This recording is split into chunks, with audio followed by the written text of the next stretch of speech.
السلام علیکم دوستو، آج ہم صحیح مسلم کی حدیث نمبر 318 بیان کرتے ہیں۔ اس حدیث کا جو باب ہے، باب کا یہ مفہوم ہے کہ کیا جاہلیت کے اعمال پر مواخذہ ہوگا۔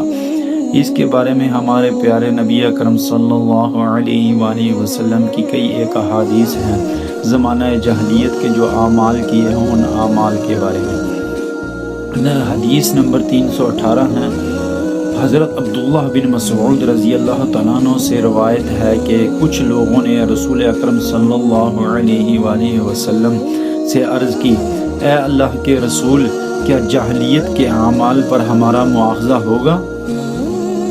آپ صلی اللہ علیہ وآلہ وسلم نے فرمایا، تم میں سے جس نے اسلام لانے کے بعد اچھے اعمال کیے، اس کا جاہلیت کے اعمال پر مواخذہ نہیں ہوگا، اور جس نے برے اعمال کیے، اس کا جاہلیت اور اسلام دونوں کے اعمال پر مواخذہ ہوگا۔